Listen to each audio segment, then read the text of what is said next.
Welcome to the Waltham Forest Early Years Training on Starting Nursery, delivered by Angela Lenton and Sue Grace. This session will focus on the early years foundation stage and play experiences happening in nurseries. We'll be looking at the role of the adults in your child's nursery and the importance of routine, as well as the importance of working together in partnership with your child's nursery. So what is the EYFS? Nurseries and schools have a statutory duty to follow the early years foundation stage framework. This framework supports the learning and development of children from 0 to 5.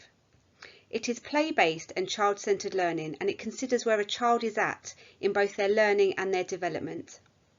The EYFS has two elements. It has the prime areas, which focuses on communication and language, personal, social and emotional development, and your child's physical development. It also has the specific areas, which is literacy, including phonics, mathematics, understanding of the world and expressive arts and design. Nursery staff will use the EYFS and knowledge of your child to plan rich, exciting and meaningful experiences for your child. The importance of early learning. It is now recognised that the early years of a child's life are the most important for their learning. Between the ages of 0 to 3, 80% of a child's brain growth and development happens. The experiences they have during these years shape how a child sees the world. And typically, a child will develop their first 1,000 words of their vocabulary between these years. The different types of play experiences your child will encounter when at nursery and why they're important. Water play. Did you know children are active learners? They learn through play. Water is a fascinating natural resource for children to explore. It helps them find out about the world around them. So what do you think your child will learn through water play? By pouring, lifting, filling and transporting water, children develop their hand-eye coordination and gain more control over hand and arm movements. They develop their thinking skills, exploring and problem-solving skills, as well as their social skills. Water play supports the development of children's communication and language skills. It fills them with maths ideas, exploring science concepts, as well as their physical development. Water play also supports children's cognitive development. That's how they think, explore and figure things out. Water play offers opportunities to speak and listen, to use and learn new words and gestures, to explain and describe and explore. When children are playing with water, they're experimenting using maths and science concepts. Children measure and explore capacity and volume as they pour and fill containers. They experiment with velocity and gravity as they change the speed of pouring water. The importance of outdoor play. Research has found children who play outside are happier, healthier and stronger. Outdoor play supports the development of children's problem-solving skills, as well as their communication and language skills. Being outdoors and exploring helps to build resilience and aids children's physical development. Children understand and find out about the world around them by being outside within that world. Outdoor play develops children's social skills and helps children to build relationships, as well as supporting their creativity and imaginative play. How do you feel when you're in the great outdoors? Being outside gives children a feeling of freedom. The outdoor environment is the perfect place for young children to learn through movement and sensory experiences. It gives them hands-on experiences with nature and scientific opportunities to learn about mini beasts, birds and animals, trees and plants and how things grow. Children learn to cooperate and enjoy the company of others as they play and relax in the outdoor environment. Being outside offers lots of opportunities for talk, developing children's confidence and speaking and listening skills. Outdoor play nurtures creativity through opportunities for imaginative, exploratory play and for creating and building. What are the health benefits of outdoor play? Being outside provides children with lots of opportunities for physical activity. The NHS recommends 3 hours of exercise a day for the under 5s. Exercise improves children's emotional health. It encourages relaxation, calmness, and a sense of well-being. Lots of parents worry that their child will catch a cold from being outside. Can your child catch a cold from being outside? The simple answer to this is no. A cold is not caused by exposure to cold air, dampness, or from being in the outside environment. A cold is a viral infection. There is no such thing as bad weather within the early years, there's just bad clothing. Make sure your child has clothing that's appropriate for the weather. A warm hat, coat and gloves in the winter. Welly boots for wet days so that they're ready for lots of puddle jumping and wet play. Messy play. Messy play has the same learning and developmental benefits as water play. Make sure your child is wearing suitable clothing for nursery. Don't put them in their best clothes. The messier they are at the end of the day, the better. Messy play offers opportunities for children to learn and develop by using all of their senses and by being creative. The role of the adults in your child's nursery. Did you know your child will have their own named key person? Your child's key person is there to help your child feel safe and secure in the setting. They will respond to your child's needs and help them settle into the new environment. They will also be the main practitioner carrying out your child's intimate care needs, such as putting them to sleep, nappy changes, and offering physical closeness. Communication between parents and carers and key persons is really important to share information to help your child settle into nursery. Other adults in your child's nursery. Your child's setting will have a special educational needs coordinator, known as the SENCO. You can talk to the setting SENCO if you have any concerns about your child's development and/or their learning. They will also work with you if your child has any health or medical needs. Every setting must have a designated safeguarding lead, also known as the DSL. They will take lead responsibility for safeguarding, child protection and children's well-being. We also have a fantastic early years team working in Waltham Forest who offer information, advice and training to the early years workforce. Why are routines important? Routines allow children to feel comfortable and settled whilst in the nursery environment, as they know what is happening next. This works in exactly the same way at home. Routines give children a sense of security and stability. Children like that chance to ask questions and to know what they're going to expect next in their day. Try your best to be on time with your child because this will ensure a really calm start to the day. Those children that come in late often come in quite nervous and unsettled.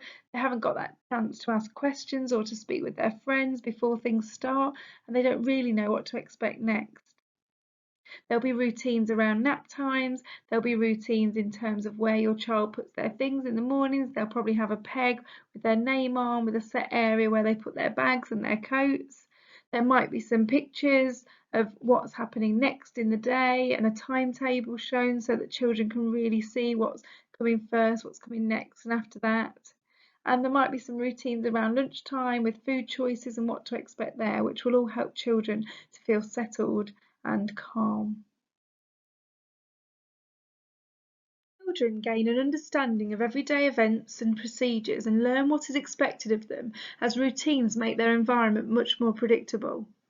Settings will use their own visual timetables and resources to ensure that they are supporting the needs of all children effectively. You'll notice on this slide that Toby has got his own individualised timetable. Toby would be a child in a setting that just needs that little bit of extra support. So he's got a timetable that shows him exactly what's happening when, and he's even got little Velcro ticks that he can pop on when he's done something so that he knows exactly what to expect in his day.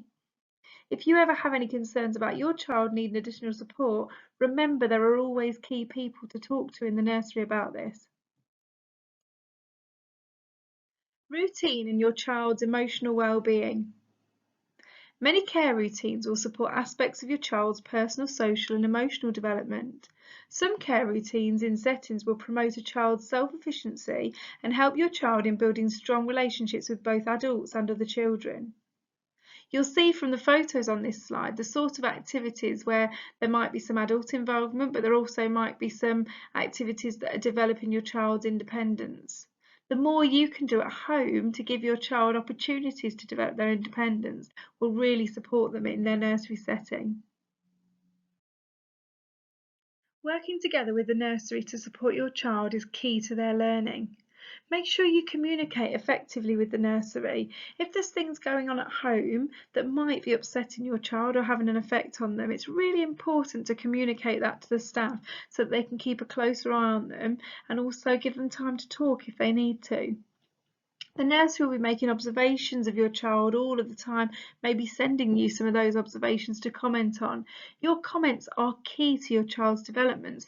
There might be things that your child's doing at home and wow moments that they're having at home that the nursery just aren't seeing, and it's really important that you communicate those so that they can be added into your child's observations and developments for that year. If you have any questions, no matter how silly they might feel, ask them. The nursery will be used to lots of questions and will really value them. The top tips to support a nice, smooth start to nursery. Talk about nursery lots with your child and get excited. If you're passing the nursery, make sure you stop and take a look and have time to talk about it with your child. Use those settling in days and visit days to ask lots of questions. There really are no silly questions. Try to keep a smile on your face. We know parents feel a lot of anxiety and worry themselves about the start to nursery, but children will pick up on worries that you have, so try to keep them away from your child where you can. Tell your child what's going on and when things are happening so that they know exactly what to expect. Give yourself and your child enough time to get ready because being late will unsettle your child. Keep the drop-off times nice and short. Remember to always say goodbye. Don't sneak off because it will cause more anxiety and worry for your child. Some top tips on how you can support your child from home. Get your child used to being without you for a while. Leave them with a family member or a friend while you say pop to the shops and explain that you'll be back very soon. Give your child clothes, coats and shoes with easy fastenings. Shoes that slip on, maybe with Velcro, will be much easier for them and support them to be more independent. Where possible, let your child get dressed independently. Maybe start letting them choose their own clothes sometimes. Encourage your child to tidy their own toys away. Help your child to use the toilet independently. If this is something you're finding challenging with your child, remember to speak to the setting because they really can help you with toilet routines. If your child does still use a dummy or a bottle during the day, maybe try and reduce this where you can. Where possible, help your child to be able to wash and dry their hands and face independently. Let your child feed themselves at meal times. Try and get them a child-sized knife, fork and spoon to support this. Make sure, where possible, your child can sleep well during the week. Try and get into a routine where they go to bed at the same time every night so they wake up for nursery wide awake in a good mood and ready to join in. Give your child lots of opportunities to play with other children so that they learn to share, take turns and make friends. Going to the play park is always a good one for this, where they have to wait to go on the swings and the slide and interact with new children. Try to find a really good balance at home between TV time, reading books together and having conversations with your child. This will really support their language development. Why send your child to nursery? We know that sending your child to nursery is one of the biggest steps that you might have to make as a parent. We know it can be quite an anxious time and a very sensitive time, but nursery can really have such a positive and long-term impact on your child's capabilities, progress and social development. There'll be so many opportunities out there for them to make new friends, and there'll be so many different staff members that will have such an impact on their learning and developments, and there'll be new opportunities and new skills that they will learn every day. We really do hope that your child has the best possible start in their nursery setting, and we hope that you've found this presentation helpful today. If you do have any questions for us, please feel free to email us using the email addresses on the final slide.